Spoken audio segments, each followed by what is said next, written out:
I don't wanna hear any more small talk. Off that short pier, take a long walk. My style ain't free cause it ain't off top. I'm at your throat, go get a cough drop. I don't wanna hear any more small talk. Off that short pier, take a long walk. My style ain't free cause it ain't off top. I'm at your throat, go get a cough drop. It's kush.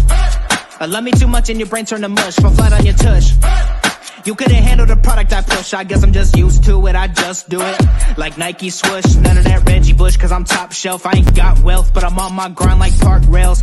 I'd sell the shoes right off my 2 feet. Then add one, that's a yard sale. Got dumb bars that be smarter than Harvard, Yale. Take your pictures elsewhere. You wanna be TMZ, I wanna be VIP. Quit pandering, I'm not answering. Cause I don't wanna hear any more small talk. Off that short pier, take a long walk. My style ain't free cause it ain't off top. I'm at your throat, go get a cough drop. I don't wanna hear any more small talk. Off that short pier, take a long walk. My style ain't free cause it ain't off top. I'm at your throat, go get a cough drop. All of that bark and no bite, that's alright. Not everyone can be the big dog. Take a walk, kick rocks. Can't keep me out cause I pick locks. They hearing me knocking, I'll never be stopping. I keep this shit popping like lip gloss. All right. I believe Pride will be. Oh, there's Pride right here. I know Rob's coming back. Let me bring Pride into the stream. Ladies and gentlemen, this is another episode of Unscripted with my boy Loagn Landers. How you doing, Loagn? What's going on, Jay? Happy Thursday to all the viewers out there. Today, we have a very Boston-centric show here tonight, talking about the NBA Finals. Game 1 kicks off tonight, 9 o'clock Eastern Standard Time. It's going to be a fun time. I'm ready to get it going, Jay. Absolutely. And then, of course, Boston himself. Pride. What's up, brother? People try to tell me that I was quiet as a Celtics fan. I'm like, bro, have you not been paying attention to my timeline? I've been the most immature Boston Celtics fan. Man, like, Celtics in 2. Like, come on, bro. Dude, I said that with a straight face. I had a camera on my face. I said that with a straight face. Imagine. I'm doing great. Appreciate you having me, Jay. Always a pleasure. Yes, Mike. Sir. Yes, sir. Hey, Mike, what's going on, brother? You're haunting Jay. Good to know. Hey, Michael's up in here. What's up, my brother, man? We missed you on the morning show. And then, hey, appreciate you sharing it too, man. Much love. And then we got the other side of the debate, Golden State himself. Rob Scott, 2 cents, $1.25, however you know him. Big shot Rob. What's up, baby? What's good, my guys? Oh, you got the good mic tonight. Is glad to see Pride outside. What's up, Pride? Oh, it's better. Yes, sir. Yes, sir. Hello, Robert. Yes, sir. All right, Jay Logan, thank y'all for having us on, man. Works, man. Anytime. Oh, absolutely. Logan, before I get into this, are we a go on the guest? I've not heard anything from her yet, but hopefully she will hop on in just a little bit. We'll give. All right, we will bring her in. When she pops up, we will definitely bring her in. And in the meantime, hey, listen. First of all, just so you know, she's from the Boston Ballin'. Her name is Gabby. Oh, Jesus, Lord. I lost her last name. How do you say her last name? Is it Hurlbut? Is that how you Hurlbut. say it? Yep. I didn't want to say it wrong. I was kind of scared to say her last name. But, yeah, Gabby Hurlbut from the Boston Ballin' podcast will be on here to talk all things Boston and things of that nature. But until we get her in here, it's time. It's time for the. I'm gonna just sit back. I ain't gonna say a word. The NBA Finals. Hold on. Let me everything unscripted. We got Pride representing Boston. We got Rob representing Golden State. And I got to be honest with you. I really kind of wanted to make this even more interesting and make a role reversal out of it, where Pride represented Golden and Rob represented Celtics, and just to kind of see what you would say about the other team and how you would present it in a debate style format. But you know what? I'm not going to do it. Pride is petty. There's no way he can I know. take I'm the not going to get that representing Pride, Golden State.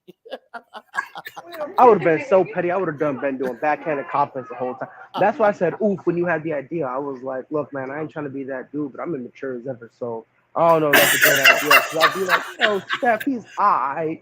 And that's where I scrapped it. When Pride put in the comment section, I knew it was a no-go, and so I wasn't going to go any further.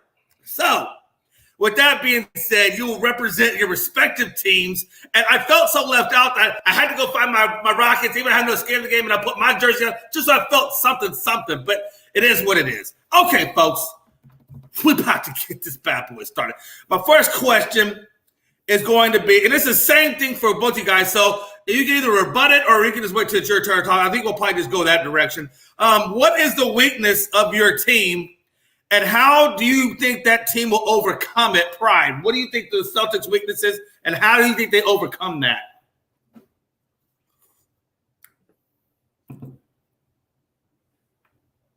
We lost Pride. The anticipation is killing me, Pride. I was about to say, but I guess we'll. All right, well, we're switching it then.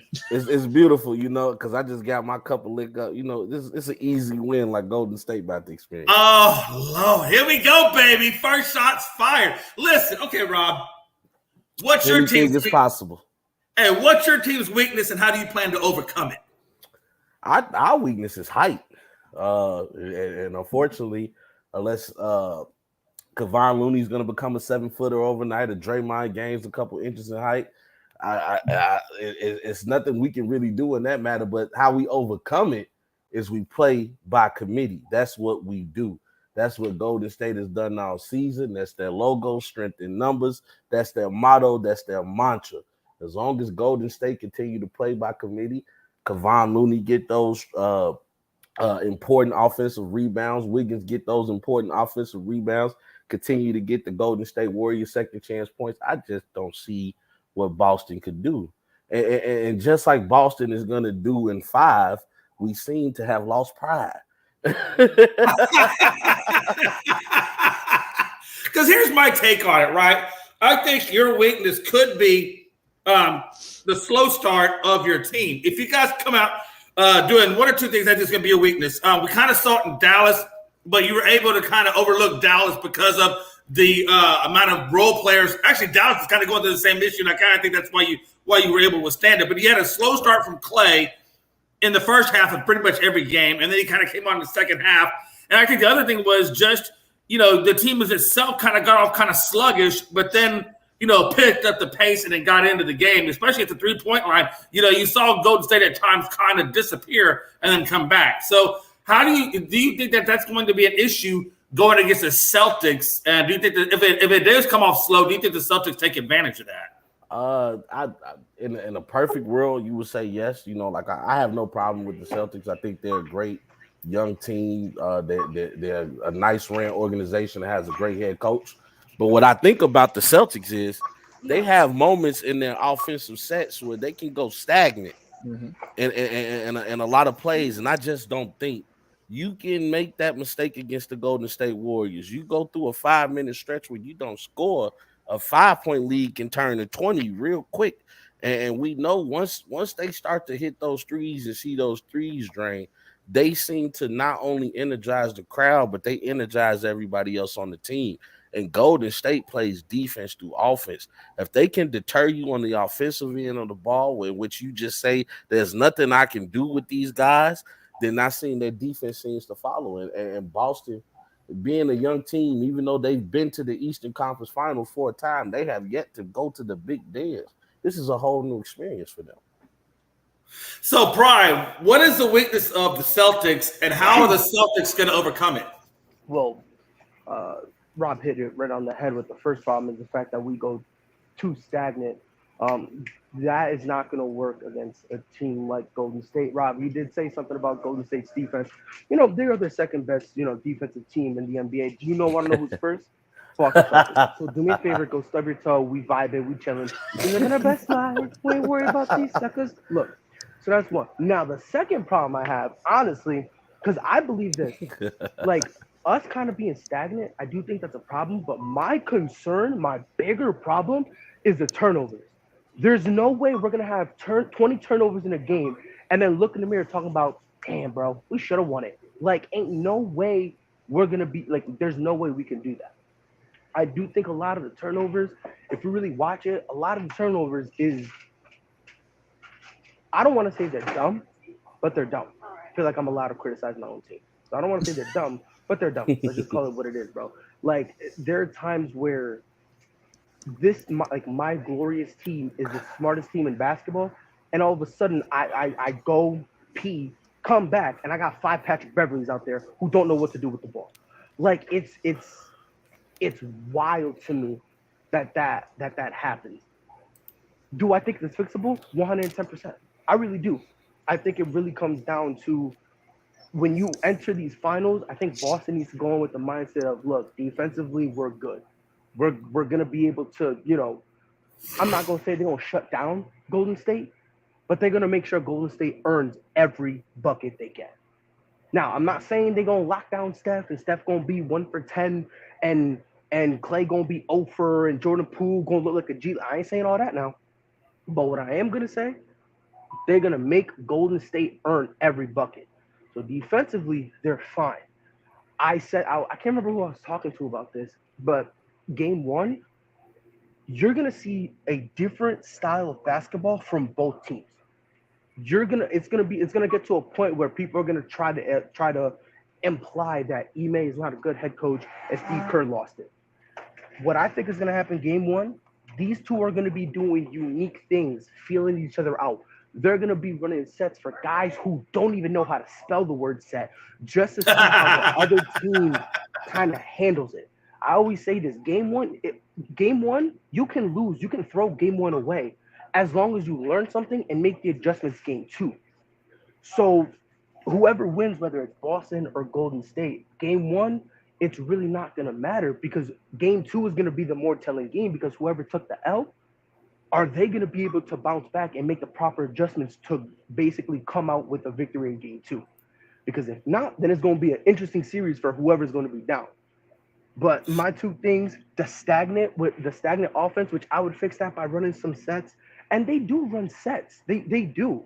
It's just when Jason Tatum and Jaylen Brown has the ball, the sets kind of go away, which I get it because they're both ISO players. But they do run some sets. I would like some actual plays ran for those 2. So that way you're not going to eliminate the little cold spells, but at least you're minimizing it. So instead of 5 minutes, it's 2.5 minutes. And those 2.5 minutes, that's a big difference. There's a big difference from going cold in 2.5 minutes and only giving up 7 points than 5 minutes and all of a sudden you look up and you're down by 15. There's a massive difference between that, especially with a team like Golden State. You've seen it. Golden State they'll be like down by 15. Steph hits 1-3, and all of a sudden the arena's all amped up, the players are all amped up. You go and use the bathroom, you come back, all of a sudden in the span of 3, and this is not an exaggeration, we've seen it. In the span of 3 minutes, Golden State goes from down 15 to up 20. So it's going to be very interesting, but Celtics are 7. We vibing. No lead is safe, my boy. So here's the deal. If Peyton plays in game 1, because right now Peyton, Porter, and Iggy are all questionable, so they all could potentially play. How important is it going to be, Rob, for specifically really Peyton to play, as he's one of your premier lockdown defenders against this type of team? And how do you think they're going to fare if they don't have Peyton? As I've mentioned before, strength in numbers. Golden State Warriors is one of the better teams in the NBA who really lives by that philosophy of next man up. We've seen the development of Kuminga. We've seen the development of Moody. These are rookies here. We've seen the development of the G League players, whether it be Juan Toscano-Anderson, whether it be Jordan Poole. We see the development of Wiggins, who most people called a bust. What you cannot say about the Golden State Warriors is that they don't empower their players and that they don't develop their players. Golden State Warriors executives, front office, coaching staff, they empower these players. This is the reason why somebody like Jordan Poole, who was just playing in the G League, now pretty much has the same green light that Steph Curry has. They empower their players, and that's going to be a problem for the Boston Celtics to me, because Boston is not that deep. We're talking about fatigue is going to start to set. Oh, you smoking? I'm not smoking because they haven't been playing deep in these playoffs. They've been playing a 7-man roster. Am I wrong? Am I wrong? Have we seen Pritchard playing? Have we seen Pritchard playing? I've seen the best number 11 after the starting 5 play, you gonna see maybe Grant Williams and and I can't even think of who else is on it because that's all I've been seeing is play. Now, hey, folks, it has been said, and I'm not going to put Sander on that because Sander didn't say it, but I'm just trying to stoke a little bit of a fire with Sander. But, hey, it's been said, Pride, that Boston possibly maybe didn't really deserve to be there because Miami, due to a technicality of his foot 6 inches one way, had he been 6 inches the other, we're not really seeing Boston in the playoffs. And if Jimmy Butler goes for the layup, vice the three, I mean, who knows where this game goes? I mean, do you really think you deserve to be there over Miami? I get it, you got the win, but exactly. No, that's it. You lost. We got the win. Okay. If I was a shooter, I'd be in the NBA. What hey, what he said? If was a fifth, hit him. We all be drunk. If was a fifth, we all be drunk, baby. No, I don't want to hear no foolishness like that. Because guess what? If Giannis, if KD's shoe was half a size, maybe he's in the finals and maybe he wins. They didn't. Guess who was in there? Giannis. We don't. Let me ask you this, Rob. Hey, given the battle that occurred between Miami and Boston, and obviously how close it came down to the last possession, do you think that Boston deserves to play Golden State? Do you think they're worthy of you? Of course, they won.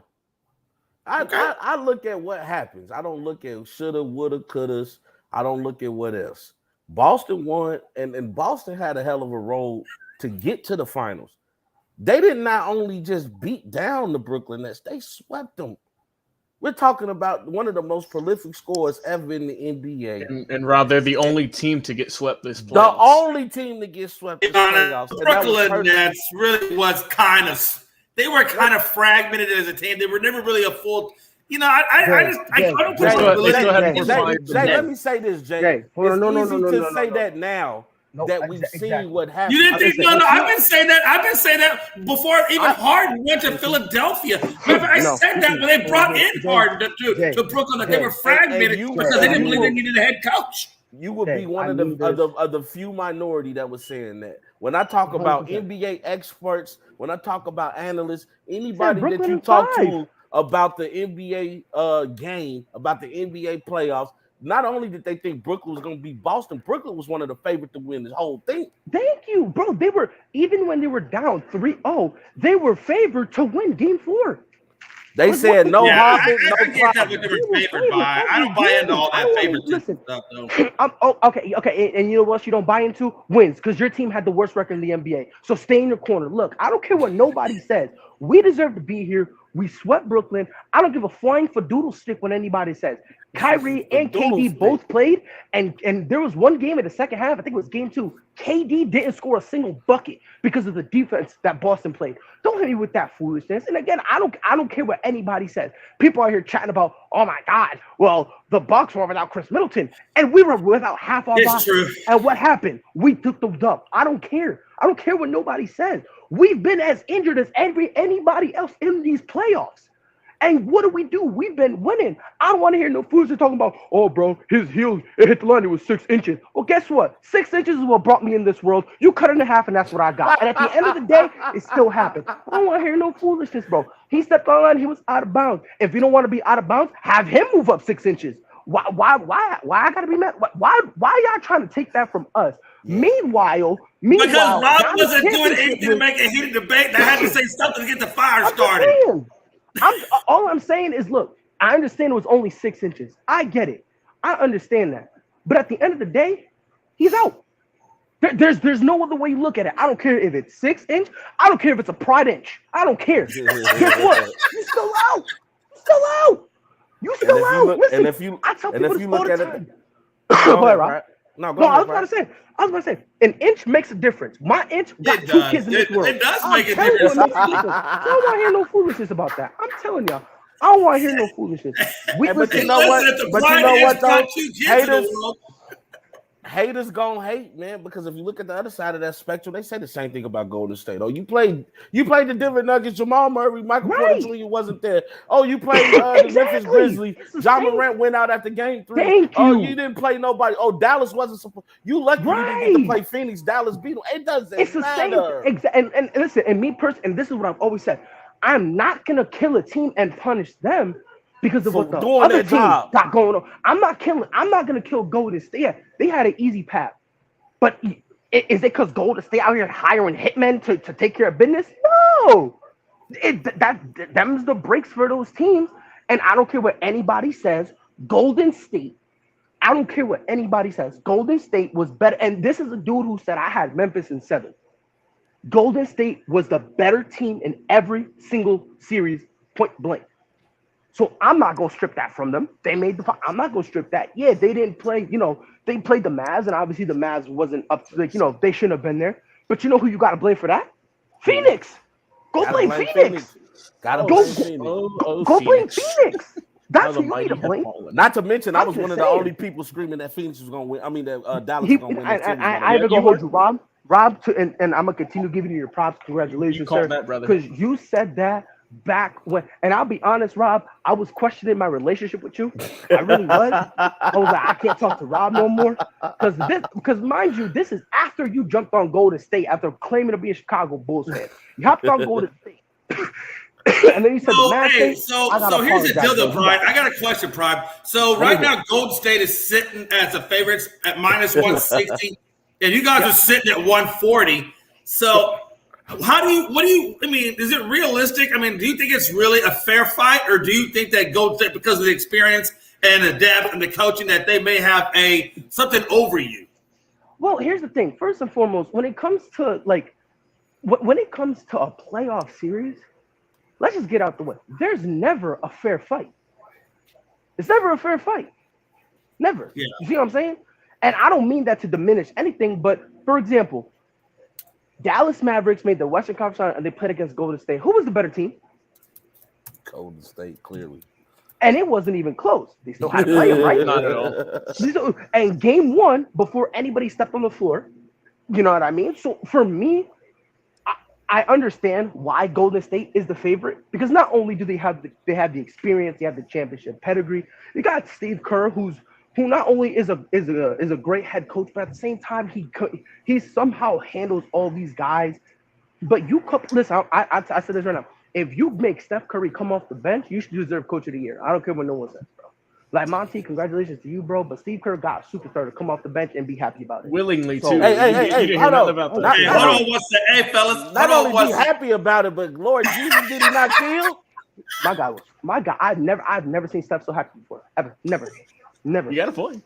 My guy Go ahead, was Jay. ecstatic. but then Hey, and then we got to do an introduction.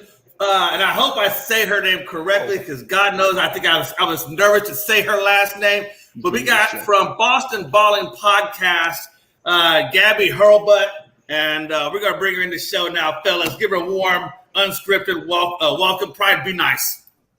Be in your best behavior, Pride. Jesus. Hi guys. How's it going? What's up, What's going Gab? on? How's it going? And props to you. You did say my name correctly. So good job. Hey, That's how we do it, Jay. I was stressing on that one. I was like, man, is it Hurlbut with 1 T, 2 T? I spell that last Me and name. I don't know. I don't get it wrong. So. Hey, listen, Gabby, I got a question for you, Gabby. I got a question. So we're talking, obviously you're Boston, and obviously this is Boston versus Golden State, game 1 tonight, San Francisco. Rob's over here gloating because he feels like he's got it in the bag that maybe Boston truly really doesn't deserve to be there with their miserable experience, barely eking out the win against Miami. How do you feel about that? Yeah, it's interesting about the feeling like they have it in the bag, because Heat fans thought the same thing. So that's an interesting concept. I mean, the Celtics have been counted out many, many times in this playoffs. People didn't even think they were going to beat Milwaukee, and they beat Milwaukee. I mean, granted, they didn't have Chris Middleton. one more time. Say that one more time for me. But that people thought they weren't going to beat Milwaukee, because that is actually true. And look where we at. What a time to be alive.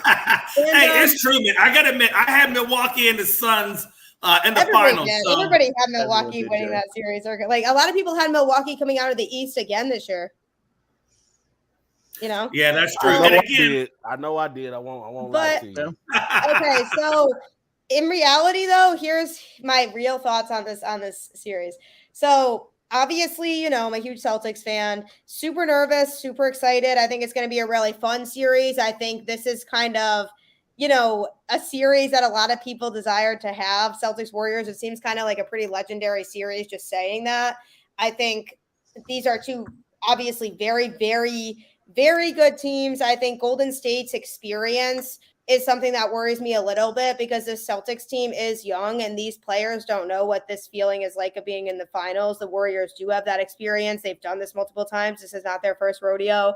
A lot of these guys, they've been here. Steve Kerr's been here multiple times. Ime Udoka is a first-year head coach, doesn't really have that experience either being in the finals. So from that standpoint, it's, I'm looking at it as, yes, from an experience standpoint, Golden State definitely does have that advantage. One thing the Celtics do have going for them is their defense, though. Their defense is phenomenal, and they've been able to shut down players like Giannis, like Jimmy Butler for some of that series, not the whole thing. And KD is another example as well.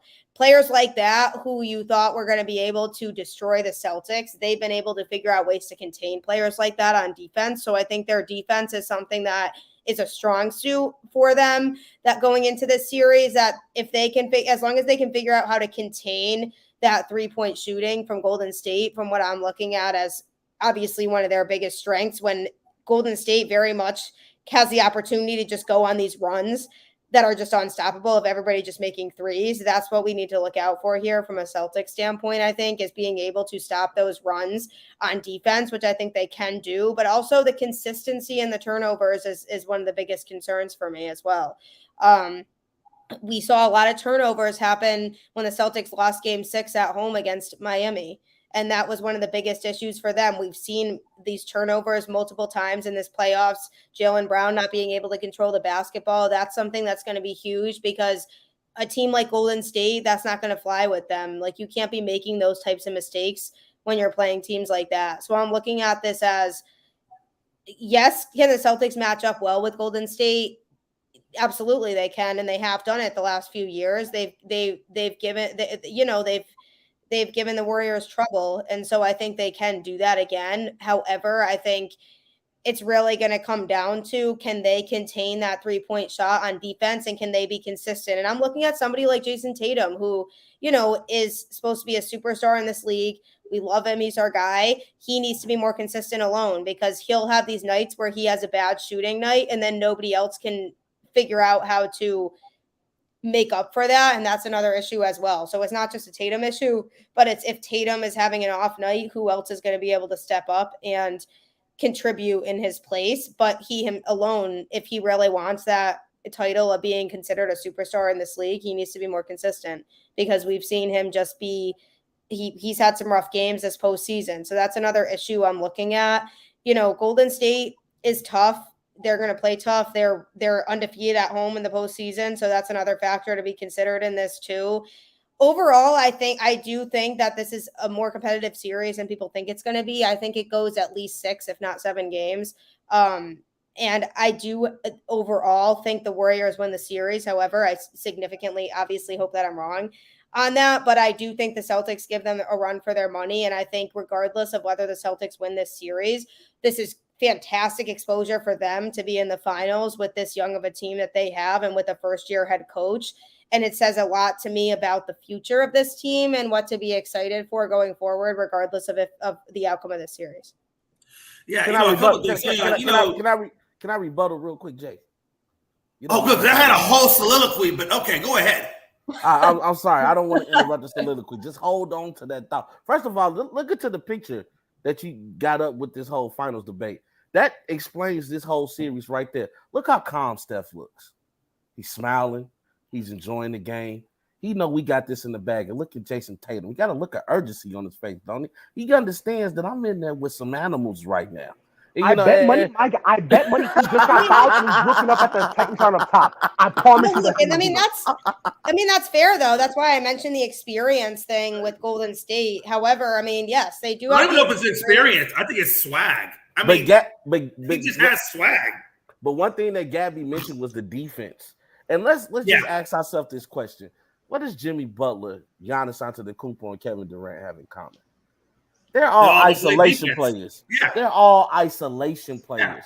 You see, the thing Yes. is, Golden State does not play ISO ball. true. And Rob, I'm so glad you said that. what you have to realize is that Boston is a team that likes to switch. And I think that switching is going to get them in trouble. We saw that's about where I was going to go with that. We saw what happened when Luka was on Jordan Poole. We see what happened. What you want Al Horford to do if he's on the island with Steph Curry? Oh, but Al Horford, I don't want to hear nothing. Because Al Horford, hold on. Al Horford had Jimmy Butler so scared he made him shoot a three. So you gonna respect Al Horford. Steph Curry? I think he wanted to win the game. Let's be honest. He took that three to win the game. But real quick. I mean, my point though with the defense, with the Celtics defense, is I think they're going to be able to have enough players to put on guys to be able to put that pressure on them and stop them from being able to make a lot of those threes and forcing them to take tough shots, because that is what the Celtics do. That's something that they're really good at, is forcing teams to take not as good of shots. And I think Ime Udoka has a lot to do in terms of figuring out how that's all going to play out, who's going to be put on who, because that's a really important thing to do here. I think what would make most logical sense is obviously putting the defensive player of the year on Steph Curry, but then who's going to be on everybody else. And so I think it's going to be those types of matchups that are going to be what this comes down to. But we've seen the Celtics put a lot of pressure on teams to force them to toss up those shots that aren't as good. And I think that's something that could work to their advantage. And another thing that we haven't really talked about yet, I don't know if you guys talked about it before I got on or not, is the rest that Golden State has had. I think that could either work significantly in their favor or significantly not. I think it's going to depend going into tonight whether they're a little bit rusty because they haven't played as recently as the Celtics have played, or if that's going to work in their favor because they've had more time to be able to kind of watch the Celtics and the Heat series play out and figure out what their strategy is going into the series. So I think that's another thing to consider as well, because that could definitely go one of two ways, and it can be significant in game one. And here's the deal. And speaking of rest, I said this earlier. I don't think rest or a hindrance for Golden State, because like you said, they have experience. It's not just their first rodeo. They know what to do. They all know their roles. I don't think rest is an issue for them. Well, however, though, I think that one of the X factors for Boston is rest, because you got Marcus Smart, who's coming off 3 major injuries to his ankle, his thigh, and I forgot the other one he had, but I know he's got like 3 out there. So his foot. You got Smart with injuries, and then you got Robert Williams, who's played spotting because of injuries. And this is your defensive player of the year, and I don't think he's 100%. And he's going to have to be 100% to go up against, or to be effective enough against like a guy like Curry, because he is not an ISO guy. Or if you put him on Clay, but I don't think you put him on Clay because Clay has been struggling at the first part of the game. And I don't think he really comes on until the second. So again, I think you do put him on Curry. They do play a heavy switch defense, like you said. But I think that the injuries to Smart and Williams could play a factor going up against Golden State. But again, the X factor is you have 2 days off in between games, and hopefully that will be the deciding factor for those guys. Question: What was Marcus Smart's injuries again? Can someone refresh my memory? I know one was his ankle, the other one was his thigh, and there was a third one out there. I forgot the third one was. Interesting. So it is interesting. So hold on, real quick. So you mentioned 2 players, and on one of those players, you were talking about 3 plus 2 is 5, Celtics and 5. Thank you, Jay. You made my argument. No, I'm saying, hey, look, this finals has number 1 and number 2 defenses going at it. So let's be honest. Golden State plays just as good defense as Boston does. And if you guys are behind the 8 ball a little bit with injuries, that will come to be a factor at some point. Bro, only thing that's going to be injured is Golden State's championship attempt. Yeah. We're going to put pause on them, bro. I like that. Gabby, I'm just letting you know, Gabby. I'm just letting you know. I am by far probably the most over-the-top Celtics fan. And you can ask Rob this. I am like over the top. I'm excessive. I am dramatic. It's to the point where, like, if we win, I go on Facebook and I'm mad and mature. If we lose, Facebook just so happened to be down that day. I'm not even gonna lie to you, man. But we chilling, bro. It don't matter, bro. People want to talk about Steph Curry. They want I love that passion, though. That's the passion we need going into a series like this. Boston has always been a passionate franchise, and that's fine. And it's that's a beautiful fine. thing when you guys get your hopes shattered. No, Rob, whoa. Rob, stay over there. Stay in your lane because this lane right here is a championship. See, this is a championship lane. It's a fast lane. You out there in the slow lane. You in the second place lane. You feel me? What you every other racer that try to go against Usain Bolt. And we, as Usain, every other guy who is lost in history because he just couldn't beat Usain Bolt. That's who you are. We are Usain Bolt. We're Michael Phelps. Serena Williams, Tiger Woods. We are LeBron James, brother. I get you. Look. I see Logan and them. They have to move on. They got other segments to talk about. But let me just say this. It's just so funny that in 2010, the last time you were in the finals, you lost to my first favorite player. Correct. And Kobe Bryant. Correct. Isn't it ironic that now you get to lose to my current favorite player and Steph Curry? I appreciate y'all. Hold on, Robert. I've never met Ted in my life. Robert, tell the full story though. Talk about when we had Kobe crying, basketball's hard, wishing he had Shaq back. Tell the full story, brother. Tell that full story, man. Hey. All right then. Warriors and five. Love Gridiron Yuki, Gabby. Thanks for having me on, man. Y'all have a good one, man. Enjoy y'all Boston talk, man. All right, Rob. You be safe, and by the way, he's out of here. Before we just move on from this topic, I do have to say, ultimately, at the end of the day, I'm going with Celtics in 7. Sorry. Me too. No, listen, I got offended by that. Wait a minute. I can't let you just look like that. Because you just said Golden State. Now you're switching it to Whoa. Time out. Rewind. Hold on now, Skip. I never said Golden State in 7. You out your mind. I didn't say you, Pride. Stop thinking that you said you. I said Gabby was the first word out my mouth. See, you. That's where you go. My fault. I'm too sensitive. Video on, and then you'll be able to read my lips. But Jay, you know I'm sensitive. You know how I get. I do know how you get, and I do appreciate your honesty. That's my fault. That's on me. Gabby, you did say Golden State. Now you're saying Celtics. You gotta pick one. Yeah, I know. Now I'm picking Celtics in 7. I have to. And you're locking this in. Yes, because I can't. Okay. I need a clip on this. This is at 36 minutes. We got Gabby on record. Go Celtics in 7. Okay. Yeah, because I cannot jinx them, and I feel like if Golden State wins, and I had picked them, we're gonna promo the hell out of this. It's all good. At least if I pick Celtics in 7, I'd rather be wrong knowing Golden State won than picking Golden State and then winning and then blaming myself for jinxing the Celtics. So I just can't do it. I can't. I have to say Celtics. Now, hold on now, Gabby. I gotta go to my Celtics guru here, Pride. I'm gonna let you be the deciding factor. Do we let Gabby off the hook because she said Golden State first, now Celtics, and this is Boston is balling? Do we let her off the hook? I say no. I'm gonna let her off the hook only because she locked it in Boston in 7. Yeah, true. I didn't lock it in.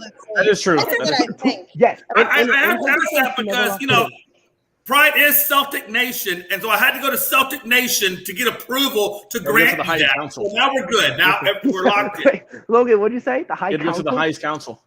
Oh, man. Yo, this is Star Wars, bro. You got to. I am Mace Windu. Approach me to see if Anakin can be a knight. Approach me.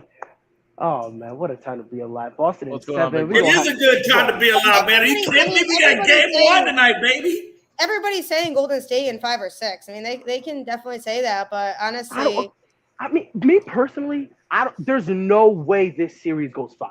No, absolutely not. Absolutely not. No, absolutely not. Yeah, I don't.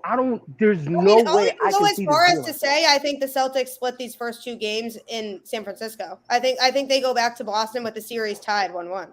Yeah, 100%. I'm with you. I gotta be honest. I think Golden State probably takes game 1, and I think that the Celtics probably would possibly take game 2. If they don't take game 2 in San Francisco and they go back to Boston down 0-2, I don't know, man. That's gonna be a really difficult slope. Jay, listen, look here. Okay, it's a 7-game series, right? Boston could be down 5, and guess what? I'm screaming. Boston Celtics in 7.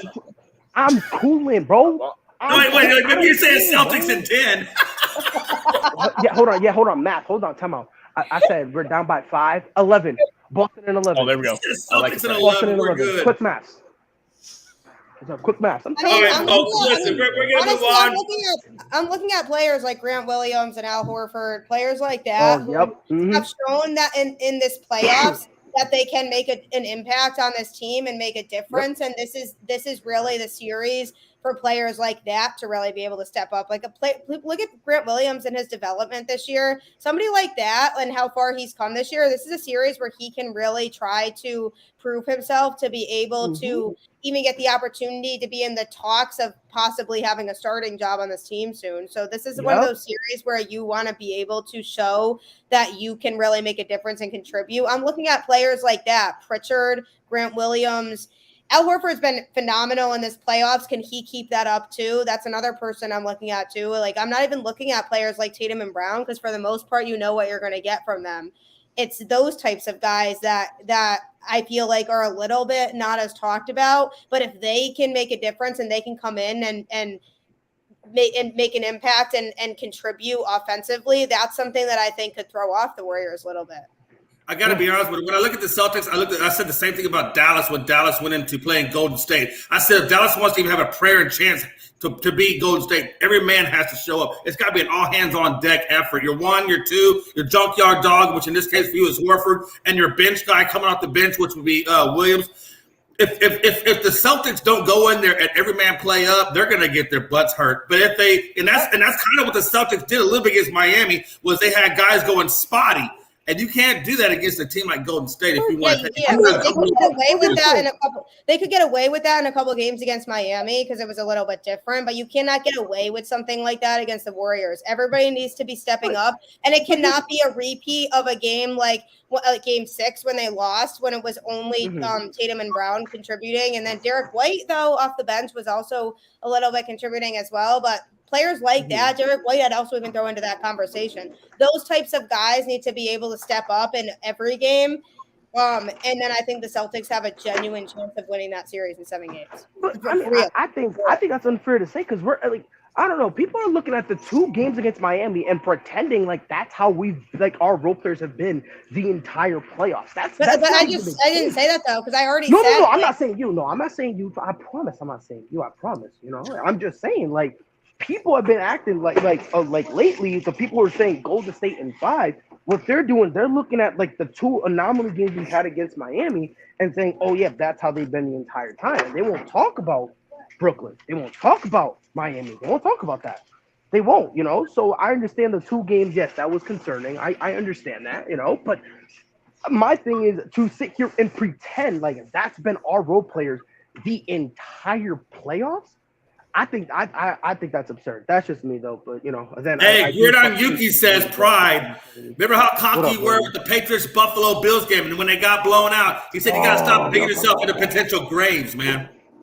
Tell him.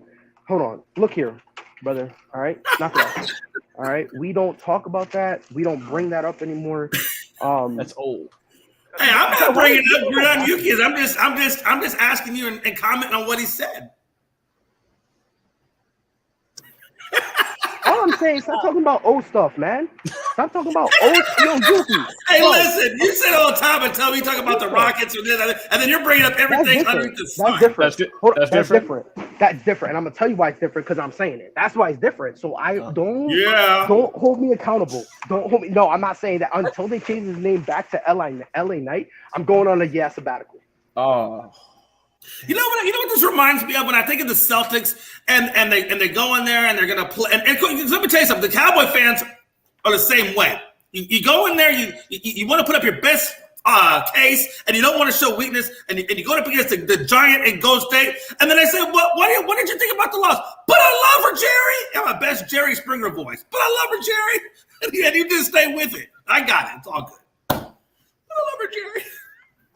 Well, all I'm saying. Jay, this is. I might be a little old. I gotta go watch Jerry Springer to get that quote, but it's all good. What you mean, Jay? It just shut down like this year. Jerry Springer did it finally end this year? I think so. He was the best programming ever. You know how many episodes me and my wife sat down and said, "Oh my God, how many relatives can we pair to these women that are on the stage?" It was crazy, but it's all good. Dude, it ended and he became a judge. Like, let that sink in. Like, what are we doing? That's true. You got a good point, right? Hey, listen, we're going to move on, folks. We'll talk about this all day long. And here's the deal. Trevor Story coming to the Red Sox. He's back in 222, 61 strikeouts. I think, what has he got? 21 walks. I don't know, man. The dude, he was supposed to come there and be this great force, but he's really struggling. And then when I look at Boston as a whole, their batting average for the right now is 258, and their team ERA is at 387. So let me ask you this, guys, a question. What's going on with Trevor Story, and how do you guys plan to turn this Boston Red Sox team around, or do you think they can be turned around? Are you done? First of all, Trevor Story's had a pretty monster month of May, so I'm not sure where that's exactly coming from because his May was pretty phenomenal, and that was Trevor Story's May was phenomenal. Yes, Trevor Story had a great month of May. If you want to look at his stats for May, his batting stats for May. Did he win Player of the Month for May? So from that standpoint, that's a little inaccurate that he's struggling because yes, April was bad for him, but he's been really good. He was really good in May. And what I will say about Trevor Story is like people need to keep in mind that the guy switched positions when he came here and switched leagues. So those two things alone, it's an adjustment period for him to be able to. He has to, get used to playing second base on top of playing in the American League versus the National League. Playing in Boston is its own animal in itself. So there's all those factors, but he was really good in May. He started to be the Trevor Story that they signed him to be. And so I think that now that he's getting more used to playing in Boston, I think that is going to continue to go well for him from that standpoint. His first month of the season, were a little too critical because yes, he wasn't playing well. He got booed at Fenway by the fans, but then he comes out and he has this monster May. I think now he's starting to kind of get acclimated, used to everything, the adjustments he had to make coming onto this team. And also let's keep in mind, he was one of the last free agents to sign somewhere. So he didn't get as much of a spring training as a lot of the other people got either. So that's another thing to keep in mind as well with all of this. And then he had a really good May. So Trevor Story right now, I'm not really looking as the issue with the Red Sox. The issue I'm looking at right now is that bullpen and the fact that they didn't really do as much as they should have to address the bullpen in the off season. And we're coming in now and we're seeing the bullpen blow a lot of games. And yes, they weren't hitting well to start the season either. That's also another fact. The whole month of April, the offense was bad. Now you have players like JBJ who's hitting really well at Fenway. The bottom of the order is contributing. Christian Vasquez is hitting, which is really nice to see. So you have players in the bottom of the order that are contributing. Richie Cordero, I mean, that guy's been definitely an asset this year to the offense so far when he's been playing. That's another factor to take into this too. And then obviously you have your obvious ones of Devers, JD, and Bogarts who are going to hit. But overall, I mean, the offense really is not what I'm looking at right now because the offense is overall fine to me. They've shown improvements since April. They've started to hit like the Red Sox. I'm still looking at the pitching. I mean, this is very much a question mark still. I mean, you have Michael Wacha, who's been really good from a pitching standpoint. Nathan Eovaldi's off and on. Like that guy's been a little bit inconsistent this year. Rich Hill is also inconsistent. Nick Pavetto's been pretty good overall. I will give him that. So you have a rotation that's very kind of questionable right now. And then you have Garrett Whitlock starting, who was out of the bullpen originally, and they have him starting games now. I think that does change when Chris Sale and James Paxton come back because I think he's going to be moved back to the bullpen at some point. But he's been obviously really pretty reliable as a starter overall. But I'm still looking at that bullpen as the biggest piece, as something that they need to turn around. And the fact that they can't beat their division. Their division is what's holding them back the most right now. If they had won more of those division games, they'd be in significantly better shape right now. So they need to figure out what they're doing against the rest of the AL East because that's what's the biggest problem for them right now too. And I think, they're almost at 500. It's only the beginning of June. I think there's still time. I think they can still, they still are very much in that wild card race right now. And, I think that they can still get one of those wild card spots. I think it's very possible, but I'm just hoping to see some changes from a pitching standpoint as we get closer to the trade deadline and just closer to the All-Star break and just kind of see what they do to maybe kind of adjust some of those pitching rotations and kind of see what they can do to adjust that, because that to me is still looking like the biggest issue for me personally, is that bullpen in particular is kind of screaming the biggest problem right now that hasn't shown improvements really from the beginning of the season.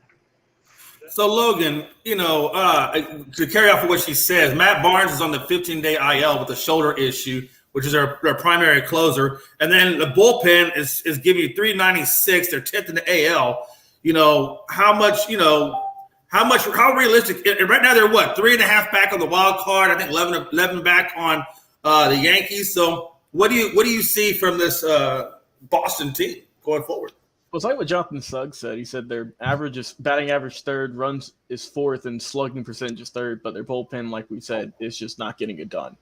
Yeah, and I mean also too, like they said, they've been iffy at both home and away. And talking just for Story, like I said, the thing he's top 10 in terms of RBIs, but he's also top 5 in terms of strikeouts. But we knew that whenever he got signed, he's always been a very high strikeout player. Expected. Yeah, right. Yeah, he's a striker machine. So like, I mean everyone knows that. We should be surprised by the strikeouts. Exactly, he's uber aggressive. He's kind of like a slightly better at the plate, slightly better controlled Javier Baez.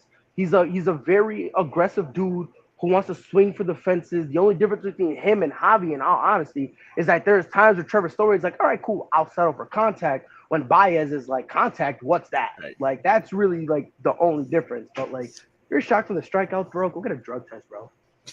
No, and like I said, that was to be expected whenever he got signed.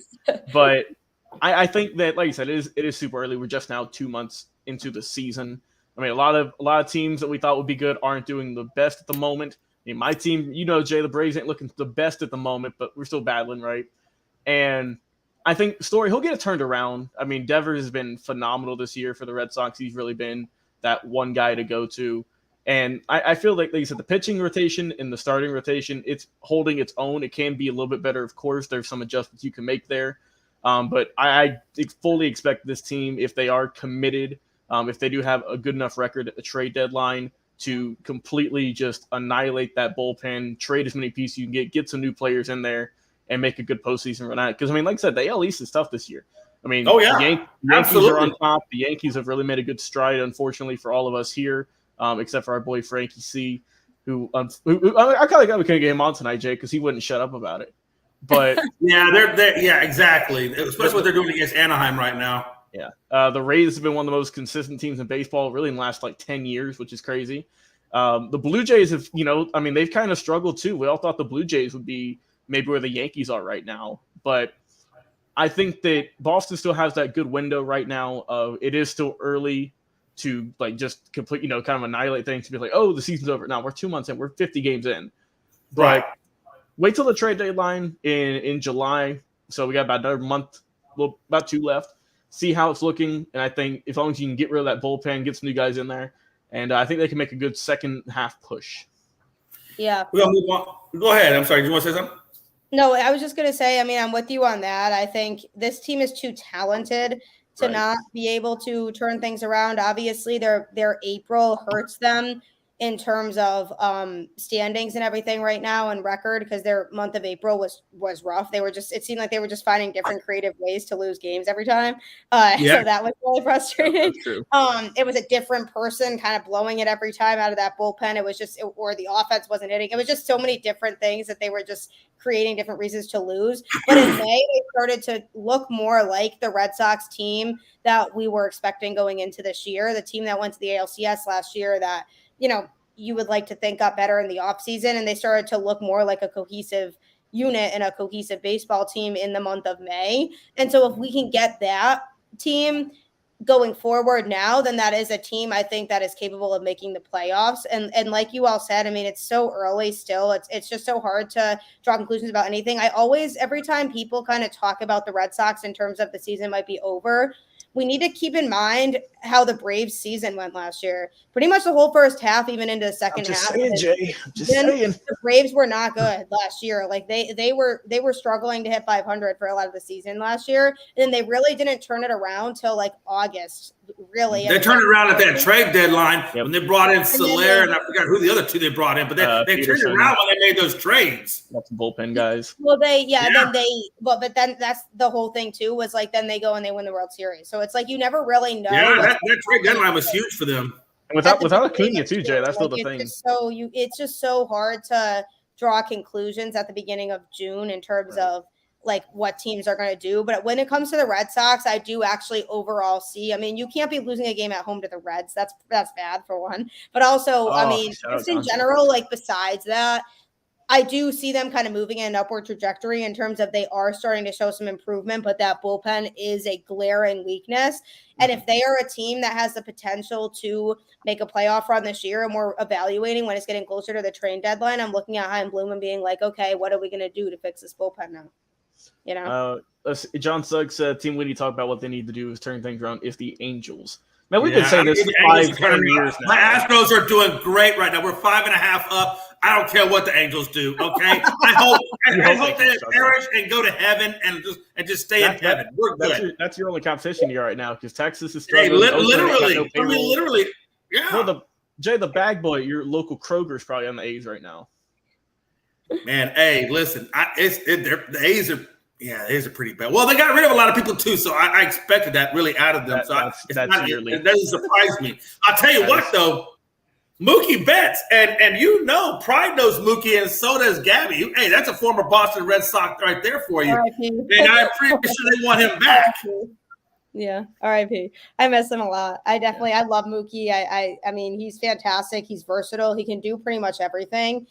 And so if I'm looking at a right now standpoint physically at this particular moment in time, I probably would say yes, because of how much he can do. And also, I mean, injuries do play a factor. Like, I hate to put injuries into play, but you look at players like Mike Trout, and like, obviously overall in baseball, like in Major League Baseball, Mike Trout is arguably a top 10 player of all time. Probably not even arguable. I'd say he definitely is probably a top 10 player of all time. But I mean, the guy's not healthy, like, you know what I mean? So it's like, when he's not healthy, it's like hard to make an argument for him. So like in this present moment in time, if you look at Mookie, not only offensively, but also defensively, the guy can pretty much do everything. And what baseball fan right now would not look at Mookie Betts and say they wouldn't want him on their team?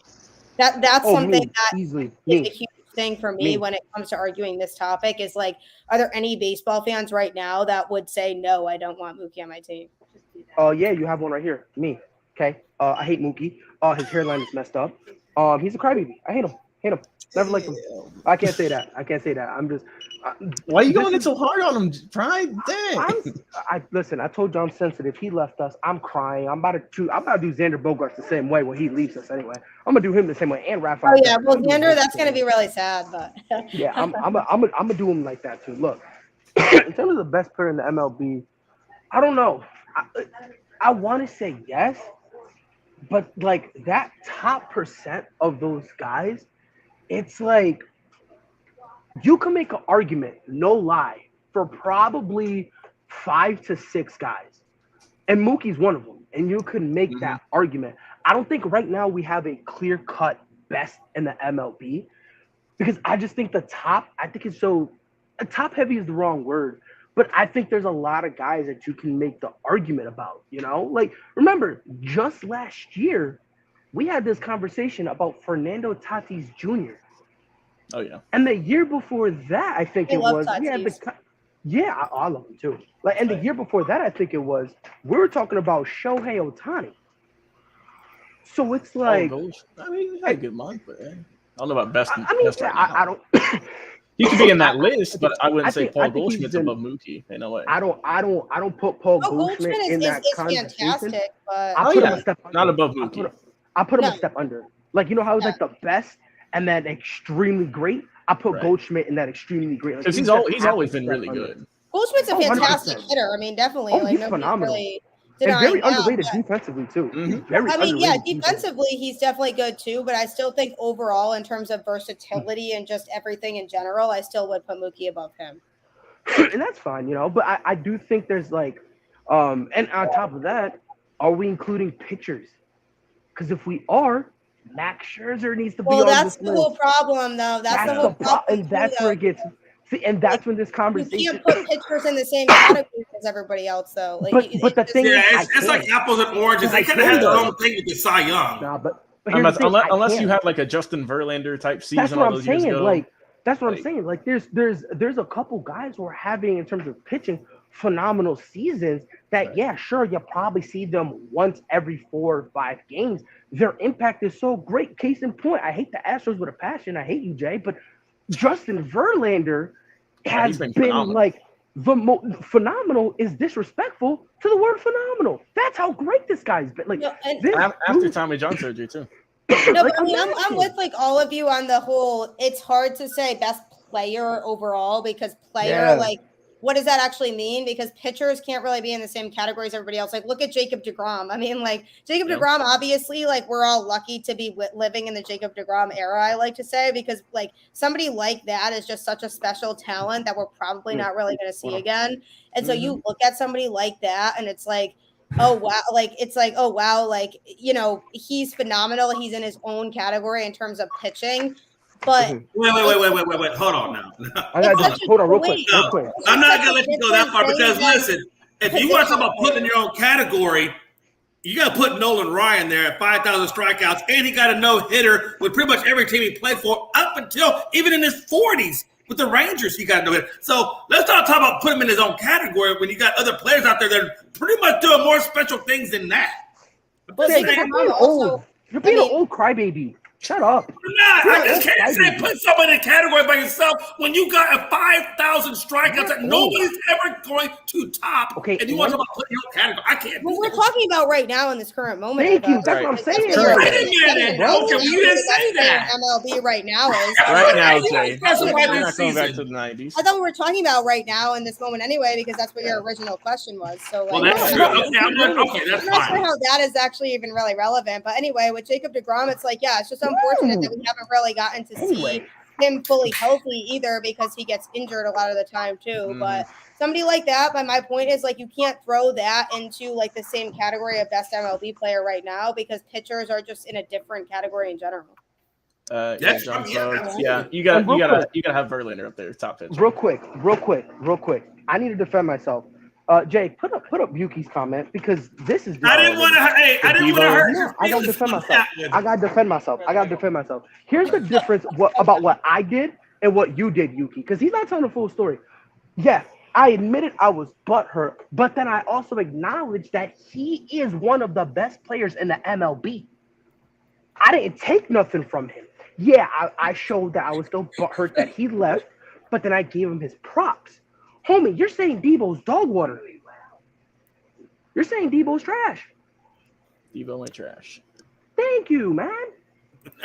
Like, nah, it's different. Yeah, I'm butthurt that Mookie Betts left. I made fun of his hairline. Yeah. He's still You're gonna keep going too before we cut you off.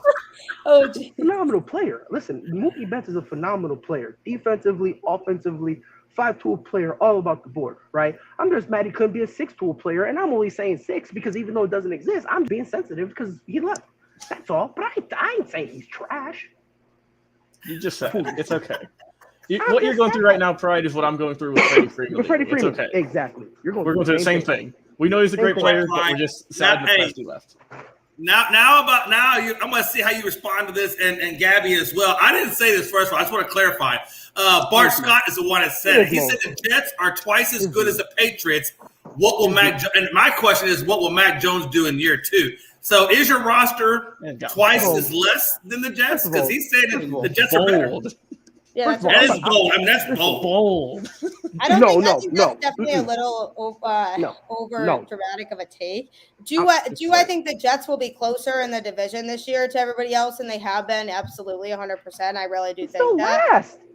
But like, I don't think that statement is at all accurate, because at the end of the day, like, you still have to think about just the Patriots and just the coaching for one as a factor in all of this, and for two, it's like, everybody needs to calm down about Mac Jones. Like, he was a rookie last year. Like, he's going to make rookie mistakes. Like, he's going to be, not like perfect in his first year, but I do think he's in a really good system for him to be able to blossom. I think he didn't and still doesn't have a true wide receiver 1. And I think that's a concern going into this season, because that's something that I was hoping that they would have addressed by now. Like, I don't trust the receiving core still. And that is something that has been an issue for this team.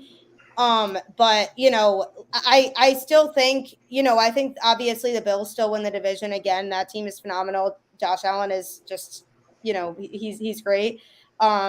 I think the Dolphins definitely are going to be a challenge this year too. I mean, Tua still, I'm not convinced is their guy, but I think they're going to be more of a challenge too in terms of the division this year. But I'm still putting the Jets in last, just for a lot of different reasons. But I think they actually will be a little bit closer because I think overall that team is trending in the right direction in general. I mean, they have a good coach now. They had a good solid draft. I mean, they had, they're trending in the right direction, but I still don't think what they did is enough to put them twice as good as the Patriots. I think that's kind of an absurd statement, to be honest with you. They're not even twice as good as they were last year, and they had one of the better drafts this year. Yeah, like I think they're better than they were last year. I just don't think they're twice as good. Like, I think they will actually be a better team, and they'll produce more wins this year. And one more win won't mean nothing because they're still at the bottom. Look here, man. I don't give a listen. Y'all said this is a bold take. This is a CTE take. This dude needs to go get evaluated, and he needs to be. And this ain't the first time he said no stupid stuff like this. Let's not forget he was a former Jets player. Let's get that out. Okay, first mistake. Oh, I'm a diehard Jets player. Like, come on, bro. Yeah, bro. Like, no, shut up. You're by far the dumbest dude on God's green earth. Because yeah, for every hole the Jets filled, there's still 15 other holes that they're looking out and going, wonder what we're gonna do. Because not a single player still wants to be there. Come on, bro. The average age on that team is still not old enough to go buy liquor, bro. They are younger than us, and we are 24. Like, that's what I'm saying, bro. Let this sink in, bro. They don't like in that big tub. They don't have Gatorade. They got baby formula. That's how young these kids are. They got Pedialyte. They got Pedialyte in their bottles. Like, think about it, bro. Think about it. This, like, all of a sudden, they had, again, respectable draft. I'm not poo-pooing on their draft, but to even think remotely that means that they're going to be better than the Patriots is the dumbest thing I've ever heard in my life. I don't even know if they'll even be better than the Houston Texans, the Detroit Lions. This is the category this team deserves to be in. And they've been in for a while. Let's get really for a decade, bro. Can I ask you a question? Imagine being 10-6, a wild card team, and you're still looked at as a worse team than the Cleveland Browns, who went over. Let that sink in. Digest that. They just made the wild card team. They made the wild card. They were in the wild card, and they still got people still looking at them like, I don't know if they beat the Cleveland Browns. Talking about the over, revolving chairs for their quarterback. Come on, man, stop playing, bro. This is by far the dumbest thing ever. No, not even close. Let me ask you this. So you guys are, like I said, you guys are kind of in a weird situation. The Jets are not in the equation, but obviously Buffalo Bills are going to be number one. My question for you really is this. You got pretty much, the Patriots and Miami kind of like stuck there in the middle. And my opinion is that, with the exception of the quarterback position, I think Miami has better players at all the other spots with the exception of quarterback. And I think if they could do like Garoppolo and 49ers and mask, some of Tua's maybe inconsistencies, they could be in the second spot and Patriots be in the third spot. I could actually see the Patriots being in the third spot this year in the division, to be honest with you. I mean, I wouldn't really be surprised if they are. I think, obviously last year, them even making the playoffs was definitely exciting because a lot of people didn't think they would make the playoffs in general last year with a rookie quarterback and just a lot of question marks in terms of their roster last year. We were the number one team for like a week. It's really hard to count out the Patriots in general because we just know that as long as Bill Belichick is there, we kind of have to trust the system. I think if they do make the playoffs, it'll be like they barely get in type thing. But, they have a tough schedule this year. I mean, there's a lot of tough games in there from what I'm looking at. And it's definitely the schedule this year is not ideal. So it's not – I don't think this is going to be a situation where they're like within one game of the Bills for the division. I actually think it's not going to be that close. And I think Miami is definitely a team to look out for this year too. If Bart Scott's just talking about the draft, I can agree because I feel like the Jets. The Jets had 3 first-round picks. Yeah, the Jets had a really good draft, especially compared to the Patriots, who didn't have the best draft. I remember we were watching the draft live, and we're like, "Oh my god, the Jets haven't screwed up yet." They were doing. Yeah, it was. Well, I mean, that was the first time I seen them draft, and I was like, that's actually a pretty confident. And then as for the Patriots, we were all left scratching our heads about them going with a guy from Chattanooga. Which, props to him. You're scratching your head. I know better than question Bill Belichick. Right, I don't question him. Don't tell me you listen, have that man going you first can't. round. Like I have to. you just I can't have to. question You can't Belichick as long question as he's in the him. No. picture. Oh no, I listen, said I'm live. I said this saying guy's going to be a 10-time Pro Bowler because they Look, go man, with guys that no one really knows of. Matter of fact, just to mess with you, he gonna be an 11-time Pro Bowler. I didn't like the one more? pick, but listen, it's Bill Belichick, man. Last time I questioned Bill Belichick, guess what happened? Oh wait, nothing. Why? Because I never questioned this man before a day in my life. I'm not questioning this man. I mean, well, you can't. That's why, because it's like Exactly. people are like, oh, like he had a bad draft, and it's like, well, yeah, I mean, maybe, but we all know that like his drafting has not always been the best. However, like he knows better than us what could work with this team, you know what I mean? And And it's not only like that, this guy is like this man has like proven to us way too much that like he can't be doubted or counted out. And so as long as the Patriots are there and as long as Bill Belichick is the coach of that team, I will never sit here and say that the Patriots can't be a team that competes with their division or be a playoff team, because you just can't 100%. Do that. And I do think that Mac Jones will show improvement this year too. I think now that he has that year under his belt, he knows the playbook better, because as we all know, the Patriots playbook is really complex and hard to learn. I think now that he has a year under his belt and he's more acclimated with the system, I do think he shows improvements in year two.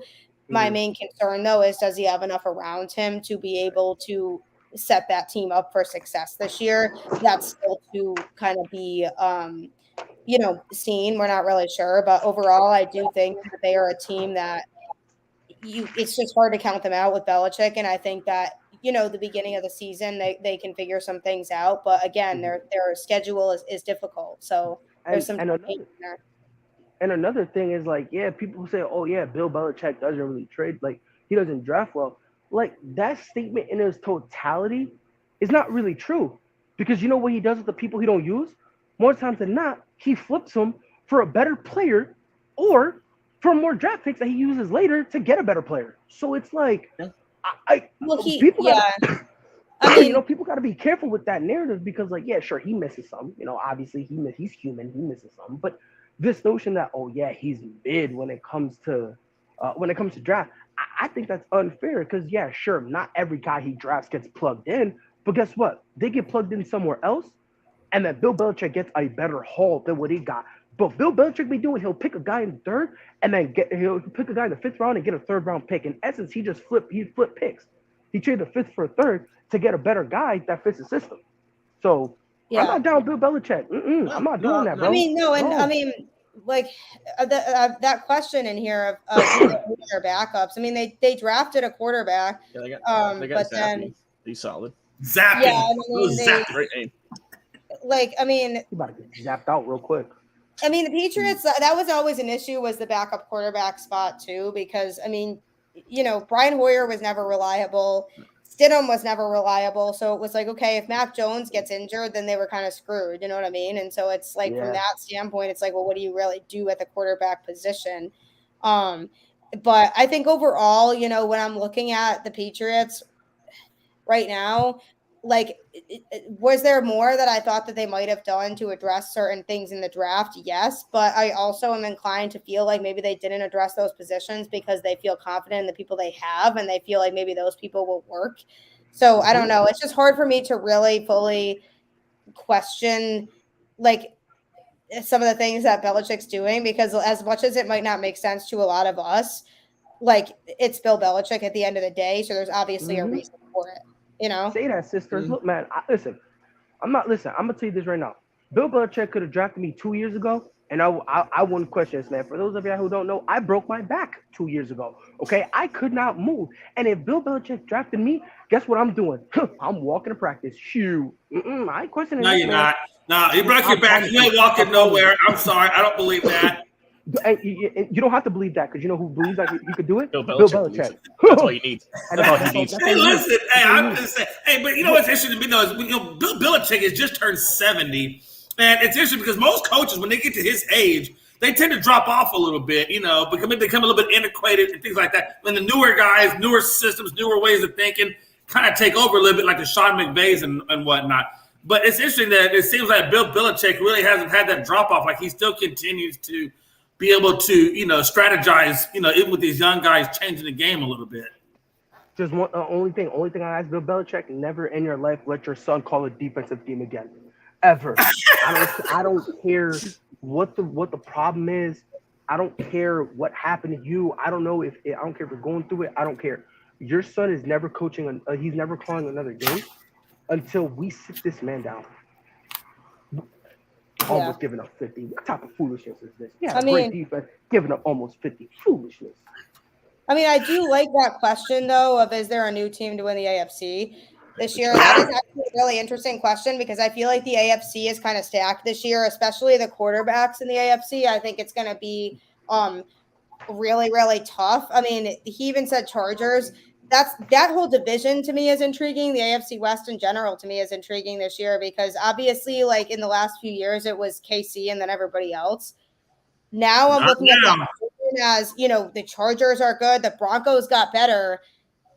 I think the Raiders might actually have the toughest time in that division, to be honest with you, which is crazy to say because that even is a pretty solid team right now too. But that whole division, I feel like now has 4 teams that could be solid. And you look at teams like the Broncos and it's like, yeah, they've struggled, but I mean, they had a solid defense the whole time. They kind of really needed a quarterback and now they have a quarterback. So what's a reliable quarterback? So that whole division in general is interesting to me. I just thought that was an interesting point that was brought up of who is going to win the AFC this year because, yes, I mean, at Buffalo, as much as I can't stand the Bills because I am a Patriots fan, they have a really good chance of winning the AFC here again. And then obviously anybody in the AFC West, I think, it should be a conversation for that. I think that the AFC this year is going to be a pretty wide open. Like there's a lot of teams that potentially could take that spot. And I think the AFC is just so stacked in terms of talent this year. So I think that from that standpoint, it's going to be really fun to watch them. I'll tell you this right now. I think week 17, you're going to be seeing the number 1 seed in the AFC, the number 2 seed. You're going to see them playing full force. You're still going to be seeing them play. That's how close I genuinely think it's going to be. It's going to be fun to watch, though. Right now, I got the Chiefs division, the West division, taking all the wild cards. To be honest with you, I'm there with you. In my opinion, I think the AFC West, every single team is over 500, at least 10 wins. I think every team definitely could be over 500 in that division. 100%. Sure. But it's like what's going to happen when they all play each other? Like that's when it gets to it's going to be survival of the fittest. Those divisions. I think that's going to be the best division in football this year, though. I think that's going to be. It's absolutely going to be the best. Like that's going to be super fun. Like that's going to be the division to watch. I think that's going to be a dogfight. Whoever comes out of that division, that's going to be a tough team because if you come out of a division like that, that's stacked that much with that much talent, then you are legitimate. And I think people who are like Broncos fans are looking at it as like, oh, great, now we're finally probably good again, but the rest of our division is also really good too. You know what I mean? So it's like, exactly so that's not great for them. But I like the Chargers a lot. I think they're a really good team. I think last year I even thought they had a chance to win their division. So I think that's going to be a team to look out for. It's not just going to be Kansas City and then everybody else. Yeah, absolutely. Gabby, I don't know what your time's looking like, but if you need to hop off, we certainly understand. Oh, yeah. Yeah, no, this was fun, though. Yeah. Yeah, absolutely. You need to come back because you evoke a lot of energy with pride. Oh, yeah, no, definitely have me on again. Definitely have me on again for sure. Yo, Gabs, you gonna be back when Boston wins the championship? Because I'll be decked out in my Celtics stuff for that too. Hey, listen, Celtics win. Hey, we're regarded Celtics, Golden State. Hell, I don't know. I think Logan was going to be naked. I think it was the bet he lost if Golden State lost. So. I don't remember making that bet, Jay. I don't know what kind of what you were reading into. You didn't check your DMs. I think you didn't check your DMs. I think you were talking. Go look at your DMs. I might need to delete Twitter or something. Then I don't know. I just sent you a message in the DMs with all the parameters of it, so it's all good. I'm scared why you have that, Jay. But anyways. That's really funny. Okay. Well, all right, Miss Gab. We appreciate you being on, and you definitely are going to come back, and we look forward to having you, darling. Yeah, please invite me back. I appreciate everyone. You guys are super fun. Definitely let me know. I'll have to have you guys on Boston Balling sometime, too. Oh, that'd be Yeah. Don't bring Pride on. He'll talk forever. You don't want to bring Pride on. That'll be a 4-hour show. Well, I mean, he's a Celtics fan, so can't That's true. He is. He is a Celtics counsel. We call him the Celtics counsel. Yes, sir. But I will talk to you guys soon, though. All right, sounds All right, good. take care. Have a good night. Bye. All right, folks. Hey, real quick. Hey, we're gonna zoom through these topics almost like a rapid fire. Quinn Snyder talking about ending his 8-year stint with the Jazz over. They've had conversations with upper level management, and at this point, it has been basically a stalemate. They've offered him a contract, I believe, and I don't think he's taking it. They said that they got some philosophical differences. I think they're trying to work out. Jazz are in a luxury tax, not a lot of flexibility. Quinn Snyder, when he came, they were 25 and 57. He obviously did something for them, but not enough necessarily to get over the hump. What do y'all make of Quinn Snyder? Logan, is he gone? Yeah, he definitely helped change the culture because, I mean, for the longest, Utah was just kind of that scrappy young team who would barely make the playoffs but then not do much, get eliminated first round. Then they got him in there. Of course, they got Gobert, Mitchell, the two big pieces, and now it looks like they're on the outs with each other. And, I mean, to be fair, they were the number 1 seed last year. And then they were like, what was their seed this year? Like 5, maybe a little bit better. And they disappointed both years. I mean, it's all great you can do it at the regular season, but if you can't do it in the postseason, you're more than likely going to get the boot. I think this might be it for him. They just kind of start fresh. And I don't know if they're going to go full rebuild, but I don't expect them to be nearly as good this upcoming season because I just don't think they have the star power. Of course, you have Mitchell and Gobert who are great, but you don't have the people around him to be better. You want a bag or no? Yeah, I would like a bag, please. Thank you, Craig. Oh, my fault. I didn't know I muted myself. My fault. Paper or plastic is the question. Brian, is Quinn Snyder gone? Does he come back? What is the Jazz going to do with him, or what is he going to do with the Jazz? Who cares? No, that's just a mid coach for a mid organization who makes mid decisions. Like, he's like, oh yeah, it's philosophical differences. No, it's not philosophical. No, that is not. No, I've never heard that before. He's doing this. Let's talk about Phil Jackson. This is what he's doing, and honestly, he's doing it right. Notice how every single time Utah loses, how many times have we ever blamed Quinn Snyder? Spoiler for you, 0. No one has ever looked at him, and he's trying to get out before people start pointing the finger at him. That's all he's trying to do. He wants smart to split, so that way, hey, yo, say what y'all want. Y'all can't blame me because I dipped way before y'all could get down to my name on that list. There's no more. Oh, yeah, no, I got you. So it's like they're in an awkward position, bro. Like, who cares though? Like, again, he's a mid coach working for a mid franchise who makes mid decisions. What are we talking about here? What do you think, Jay? Is he coming back or is he gone? I think he's gone. I think Quinn's gone. I don't think he stays there. I think he's done all he can with the Jazz, and I think he knows that they're going to build that team around Donovan Mitchell, according to what the owners are saying, and that means that they may be looking to separate pieces, and who knows what they're going to get. And I think he's gone. I don't think he comes back. Danny Ainge is a great coach. I think he's a good coach. For me, it's going to be more is where does he wind up? Jonathan said the Hornets will go after him. I mean, the Hornets. Yeah. I definitely think he's going to be a head coach because obviously, if you're a head coach for 8 years, you're doing something right. And the Hornets are another team that's young. They're scrappy. They made the play in. And they've got some good talent around them. So maybe just the right coach could help them. He wants a passion fruit juice. Ooh, that sounds nice. Oh, Gridiron Yuki throwing out the hate, man. Yes. Can I get some granola bars as well? Yeah, can we get some granola bars? We love granola bars, man. Hey, listen. Shout out Nature Valley. Real quick, and I don't want to take too much time with this, but Darvin Ham, was he the right hire for the Lakers? I'm okay. I'm cool with it only because he was with the Hawks back in the day. He was good. Everyone loved him. He's always had it seems like everyone's enjoyed his company. He's always been a good coach. But honestly, I don't think it matters who the coach is. You just have to have a coach so they're not vacant. We all know who the coach is on that team, and that's GM LeBron. And I think that they were looking for someone who not per se had a lot of coaching experience, but were looking for someone who could connect with players, and that's why I think they went with Ham.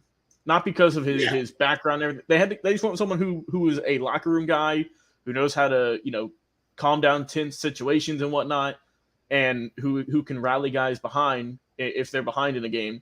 I think that's what they went with because I mean, obviously he's never been a head coach before, so Right. they're just looking for someone who's more of a locker room guy than an X's and O's veteran like Phil Jackson or whoever. Yeah, I got you. Absolutely. All right, folks. Hey, NBA potentially expanding to Las Vegas. Well, actually, they said 2024. Is it legit? Seattle, Is it legit? Because I saw potential. I didn't see actually. It may be. I might have had it wrong. It probably is. It's got to be potential because if it was going to happen, they would have already had uniforms and there would have been a lot there. So I think definitely potentially they may decide. I think potentially is going to decide in 24 if they're going to do it or not. So 24 is probably the decision year if they expand or don't. I like the Seattle because I've always wanted the Seattle Supersonics to come back. I think Vegas is obviously a logistically good spot because of all the money and revenue there, so they're going to be able to support the team. So I like both spots for different reasons, honestly. What do you think, Pride? I mean, I don't know how I feel about it. Yeah? I don't know. Why is that? I'm conflicted, right? Because look, Seattle Supersonics, cool, right? I mean, that's really let's if we're ready for the conversation, that's the only reason people care about putting the team back in Seattle. Let's just be right. Like if Seattle never had a team, nobody would care. In terms of Vegas, who cares? You know what I mean? Like for me, it's like, again, maybe it's just me. Maybe I'm cynical. There could be a thing, but like, what is the point of expanding the NBA when you already have a problem with the playoffs, which is why you opened it up for extra teams to make it. Right. And then you still got teams who are so dog shit, they can't even spell playing. That's why I've said, that's why I think, Pride, what we need is what soccer does. Have regulation. Yeah, that means that means if you're the worst team and you're in the league, say I'll say the Rockets, right? That means you're gone. You're out of the NBA. You're out of here. Yeah. Yes. But that means you can work your way back in though. You just go to like the G League or something. That would be phenomenal. Right. I would love that. That's what I'm saying. Like something with like I want like a censored version of that, right? Because like I would rather, all right, look, they lost, but let's take a look at how they're losing. Okay, they lost, but they're losing by 4 points, 7 points. They're not getting stopped. They're keeping it close. So you know what? You can stay in the league, no problem. We already have a problem with teams tanking. When you introduce 2 new teams, wait, hold on. You think Kevin Durant is going to one of those teams? You think LeBron James is going to one of those teams? Giannis, Jason or Jaylen Brown, Steph Curry, Klay Thompson, Joel Embiid, Nikola, Luka. You think one of those guys going there? Nah, homie. People forget about this second half, the second part of this. When a new team comes into existence, every single team, there's a certain number of players that those teams can say you cannot touch. Normally, it consists of the starting lineup plus 3 to 5 reserve guys, depending on however they want to do it. Let's be nice and go on the low end and say 5 guys. Okay? Mm-hmm. Here's a question for the jury. On what planet, I'm being serious, and if Pride's out of pocket, let me know. On what planet is Vincent from the Miami Heat a starter? In what planet should Matisse Thybulle be one of your best players? Yeah. Like, you see what I'm saying? Like, you're just going to get more players and guess what they're going to do? They're going to do the same thing the other teams are doing. They're going to lose, and then all you're going to do is exasperate the problem that's already here. It's ridiculous. Who are you?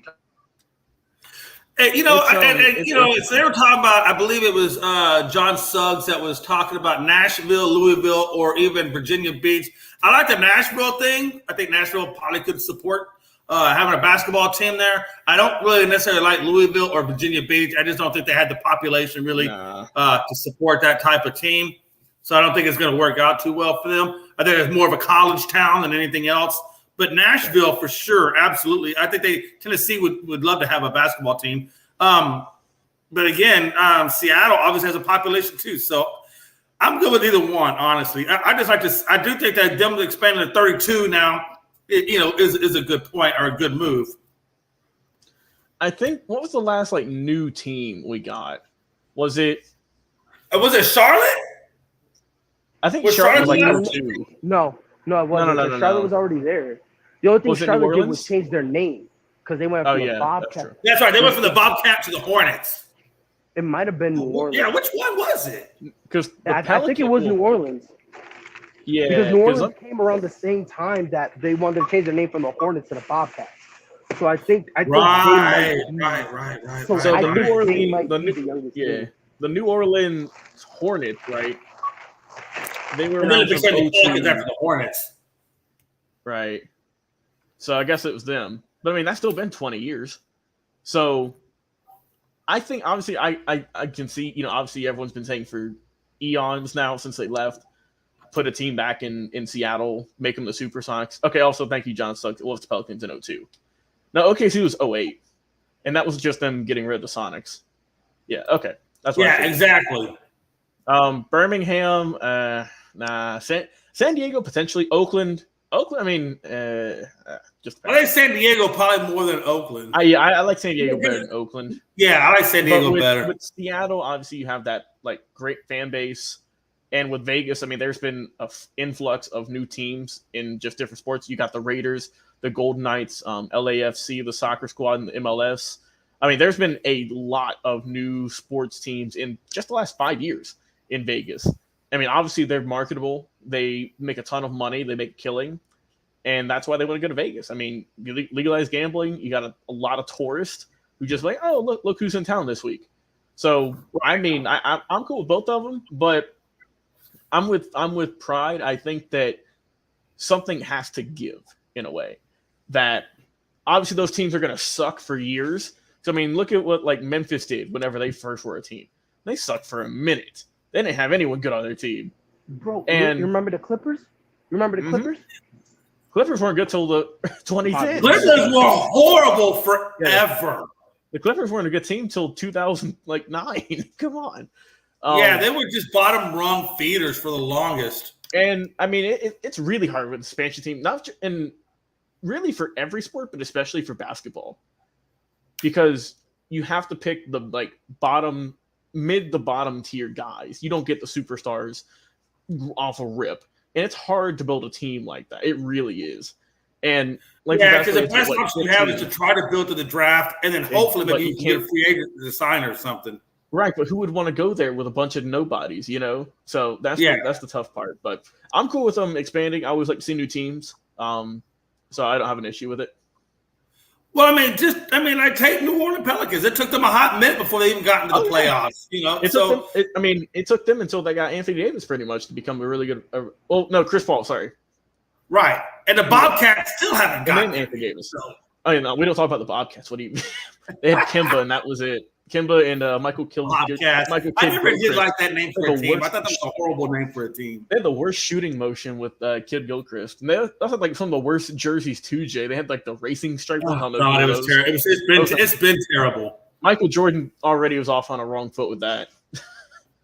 All right, folks, we are at the last topic, but it's a topic that I think is kind of interesting to me. Is the NIL and the transfer portal turning college football into professional sports? Right now there's a little over 2,000 people right now in the portal, and the way the portal is set up, it makes these kids transferring very easy because there's no penalty for the first time you transfer. So you go in the portal, you transfer wherever school, you don't get penalized, everything's good. So it's it makes it very easy, almost tempting to go into the transfer portal, because then it's almost like free agency where another college can snag you, get you into the portal. It's like, so no roster is really truly safe. Even though you may have the number one signing class or recruiting class, you still got to contend with the transfer portal to losing players that you've already drafted. And I think that really transfers or really changes a lot of roster makeups year to year. And the thing about that is that's almost like free agency because these schools are using the NIL incentives to lure them away, to these schools. Even though the schools will say, well, we're not using, NIL money. The school's not paying for it, a boost or whatever. But the schools are really doing it in different ways. You know what I'm saying? It's being manipulated to where the schools are paying these students via NIL money and all the different loopholes that are currently in the NIL. What do you guys think? Is it becoming like professional football where the transfer portal is like free agency and the NIL is like their salaries? It's interesting, Jay, because, let's not forget that for Major League Baseball, free agency was not around until the 90s. People think it's been around forever. Right. But, it's not new. It's not ancient. It's barely 30 years old. Right. And for college, the NILs, the transfer portals, that's only been around. The NILs only been around for a season. And the transfer portal, it hasn't been around for too long, I know. But now so more than ever, we are seeing guys leaving. We are seeing them. We're seeing starters, Jay. We're seeing starting quarterbacks leave their team to go to another one. Right. We're seeing not obviously star players, but we're seeing like B-level players go and leave because they could get more money somewhere. I sent you an article earlier today. It said Ohio State believes it needs $13 million in NIL money to keep its roster because it said that you need that was crazy to me. You need about $2 million for a quarterback, and you need about $1 million per offensive lineman, and then you can fill out the rest. That's crazy. Yeah, that is absolutely crazy. That blew my mind when I heard that. And to fill a whole 85-man roster for college, you can equate that to those guys getting $100,000, give or take. So I don't know if it's I need to see another season, right? Because this is still fresh, but It's not in the best in terms of the look of the game because it's like free agency with basketball. Hell, Jay, we hear about free agency in basketball before the season, while the season's going on, before the season, right? After the season, that's all anyone talks about now. Granted, it's fun, right? It's great. It makes for us to have a great show, but it kind of takes away from everything. And now, instead of looking, Jay, at the smaller schools in college football where no one's going to want to go anymore, the HBCUs, right? Obviously, you got Jackson State, but what about all the other ones? What about all of the lower tier SEC schools like the South Carolinas, the Tennessees, teams who were looking to build up, but they can't because they don't have the money that Alabama, that Georgia has, or the recruiting. So I believe it is kind of turning it into professional sports, and in a lot of ways. And I get that it prepares the players for life at the next level, at the highest level. But there was always that kind of that gleam, that shine on college football, right? Where you would go, you would recruit a player, they'd play with you for 3 or 4 years, and then they would go into the NFL. But now you're getting guys, you're recruiting obviously these high-profile players out of high school. You're able to pay them money now legally, and that you're not guaranteed they're going to stay with your program, Jay. We haven't seen it yet. That's right, because it's brand new. But this could be something in the next year or two that we see that a top 5, top 10 prospect, right, might get paid a lot of money at, say, Ohio State. Right. But look, an offer here from Auburn, from Georgia, from Florida, whoever. And they're offering me a better role with more playing time and more money. Of course I'm going to take it. Snagging that. So we'll see, because it's super interesting just one season into it. But it's looking like this is not the luxury that the NCAA board had in mind. Yeah, I don't think so either. Pride, what do you think about the NIL and transfer portal? Is it ruining the game of football at the college level and becoming more professional instead of college based, or more pure, purity of the sport? What do you think?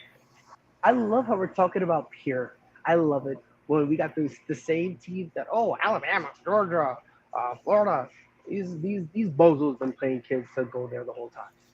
Right. So I think, in my opinion, hearing the word purity around like this is by far the funniest thing on God's greenery.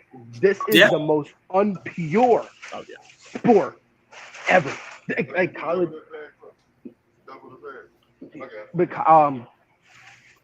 I forgot my train of thought.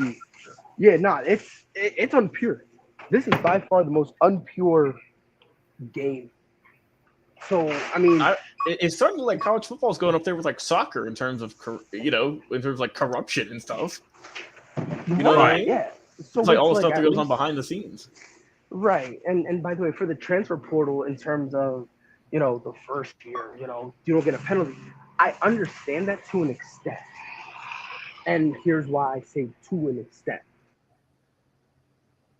The reason why I say to an extent is because, technically speaking, that first transfer, you don't gotta say it doesn't impact you. But do you want to know what? That's a risk. Because imagine if you leave, and let's say it's like a Spencer Rattler situation, right? Spencer Rattler leaves, and, he transfers. Now imagine if the same thing happens again. How dumb does he look? Ridiculously dumb. Imagine something happened with Bryce Young, right?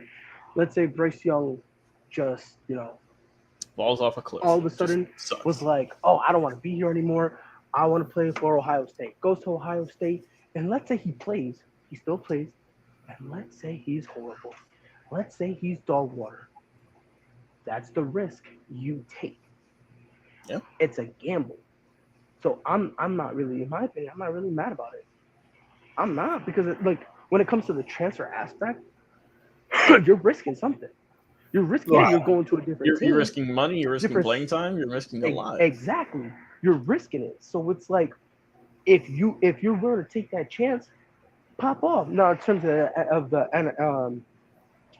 the entire NIL, here's my whole take on it. Frankly, now this gives other schools an opportunity. So now you don't have. We had this conversation before. Big schools like Alabama and Georgia have starters on their bench, getting no burn whatsoever. I'm gonna say that one more time. There are starting caliber players. There's 5-star players on their bench. On their bench. Yeah. On their bench. And I'm gonna put it to this way: any other sport does this, whether it be amateurs, whether it be college, whether it be professional, doesn't matter. Any other sport does this, we're killing them. Why hogging all the talent? We need to spread the talent around. Now all of a sudden we're talking about purity. We're talking about purity. That's what we're talking about. We're talking about purity. In a game where you had, I'm going on the whole little game talk. I'm about to go on with I'm talking about purity when they were trying to hype up Urban Meyer as the next great hope.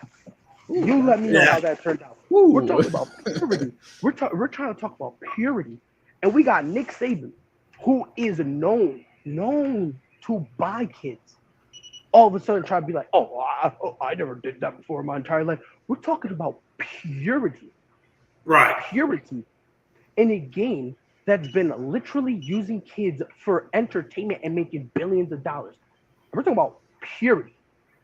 Not fairness, purity. Miss me with that foolishness. I don't care. Matter of fact, just for that, I hope Nick Saban loses his entire roster. He got to suit up. Oh, that would be something, wouldn't it? Yeah. Oh man, hey, how the tide would turn, no pun intended, right? Exactly. That would be crazy.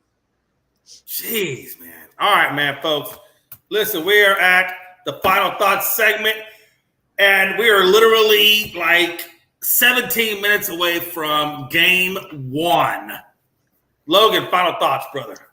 Yeah, man. Like I said, game 1 is going to be on in less than 20. It's going to be interesting to see who comes out hot, who comes out cold, and who gets that first strike. It's going to be fun to watch. I'm ready for Saturday's show, Jay. You want to tell them who we got coming on this upcoming Saturday?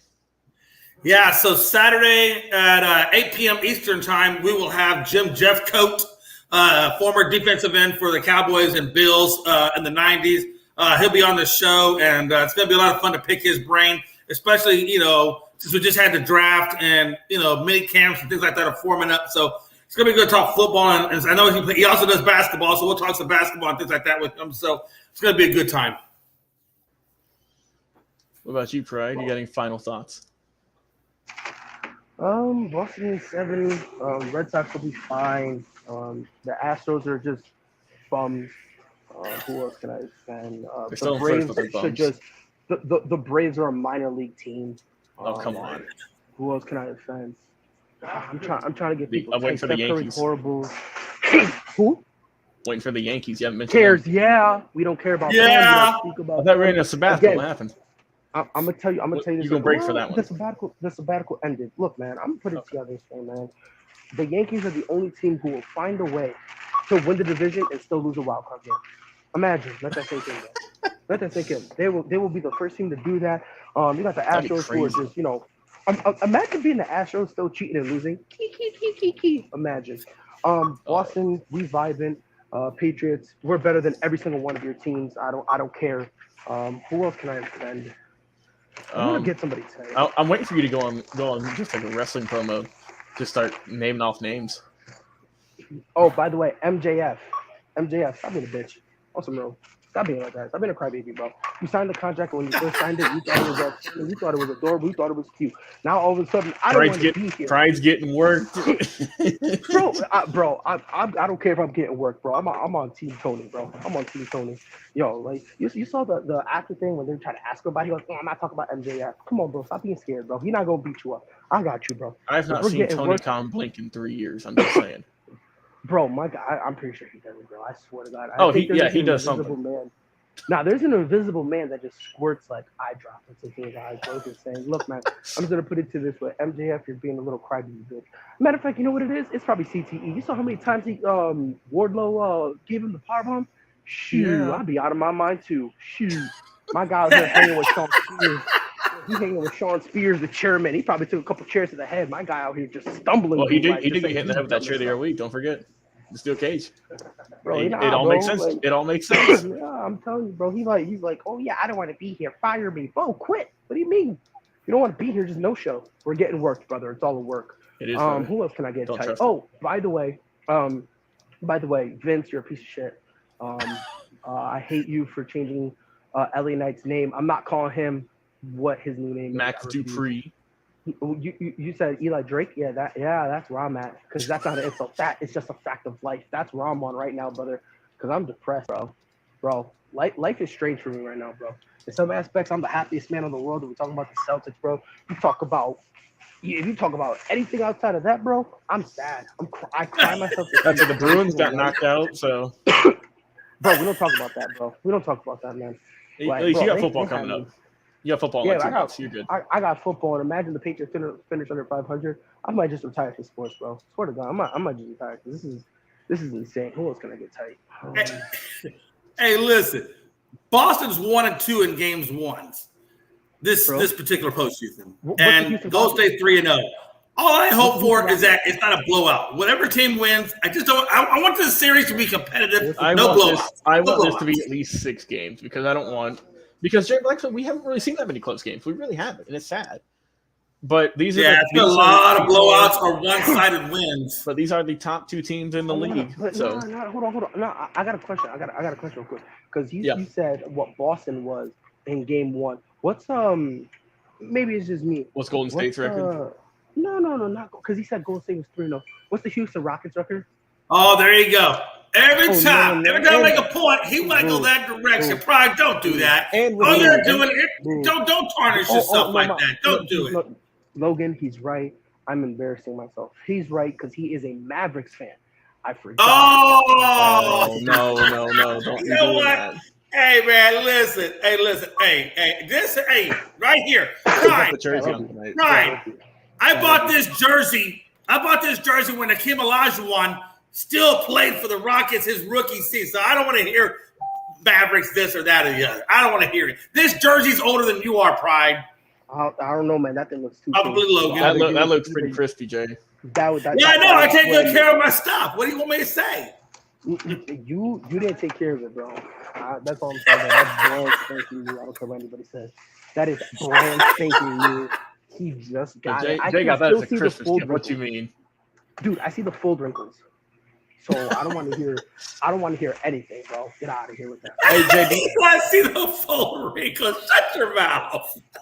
Jay's just a big Hakeem Olajuwon fan. He's even got the Raptors jersey. Oh God! The deep cuts. No, I do not have a Raptors jersey. Only Houston, brother. Time out. But all right, folks. Hey, man. We don't talk about that. We don't talk about Hakeem Olajuwon with with the Raptors. We do No, not because you know what? not sell his You legacy. don't want to talk about. You can't do that, man. Cardinals Nobody's legend. going to talk about Paul Pierce with the Nets. We're talking about Paul Pierce with the Celtics. Jay, No, what are you it's talking even about? worse. I love talking about Cardinals legend Emmitt Smith. What you mean? No, oh my Yeah, God. that's another one we don't talk about because that was just to extend What about whatever. Brett Favre with the Jets. We don't do that. Or with Minnesota. He played with Minnesota too now. Or John Smoltz with the Cardinals. Things just ain't right. Oh yeah, we're not. Yeah, Things that ain't just don't Things even ain't seem right. right. Talk about John Smoltz with the Cardinals. That don't even seem right. That had bad taste in my mouth, man. I'm pretty sure it had a bad taste in a lot of people's mouths that were Braves. I mean, he was an iconic guy for the Braves, and to see him somewhere else, I don't know, man. It just don't fit right. It don't sit right, you know. It's no different than Brady with the Buccaners. I'm pretty sure most New England people that is it feels weird to see him not in the Patriots uniform. That's different though. That's kind of different only because he's had success. But he won too. So you can kind of Here ones didn't do nothing, but he won. Yeah, you can kind of wash that out a little bit, only because his first year he won the Super Bowl, that whole thing. So you can kind of wash that taste out of your mouth.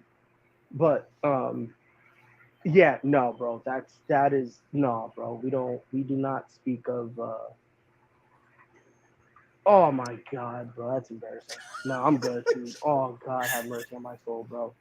Talk about Robert Parrish with the Hornets. What are we? Nah, bro, we talking bro? about Ichiro with the Yankees and Mariners. What the hell was that? Dude, bro, I don't know. Maybe it's just me. When Derek Jeter bought, he went to the Marlins as part of When he the bought office, it, as an owner. I was like, okay, look. I thought they were going to do something. They didn't do nothing. Dude, I threw up. Well, you know what? You know what the honest one was when Michael Jordan tried to help out the Wizards when they were tanking or nobody was struggling, and seeing him in a Wizards jersey was just weird. What a bum years, bro. I don't know what anybody says. Hey, bro, all I know, and this is my last thing. Shout out to Celtics legend Shaquille O'Neal. That's how we end the show. I don't wanna hear any more small talk. Off that short pier, take a long walk. My style ain't free, cause it ain't off top. I'm at your throat, go get a cough drop. I don't wanna hear any more small talk. Off that short pier, take a long walk. My style ain't free, cause it ain't off top. I'm at your throat, go get a cough drop. It's kush. Love me too much and your brain turn to mush. Fall flat on your tush. You couldn't handle the product I push. I guess I'm just used to it. I just do it. Like Nike swoosh. None of that Reggie Bush, cause I'm top shelf. I ain't got wealth, but I'm on my grind like park rails.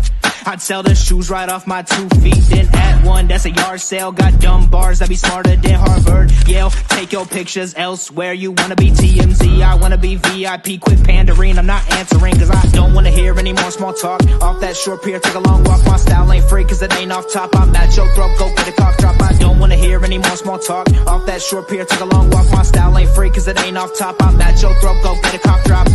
All of that bark and no bite, that's alright. Not everyone can be the big dog. Take a walk, kick rocks, can't keep me out cause I pick locks. They hearing me knocking, I'll never be stopping. I keep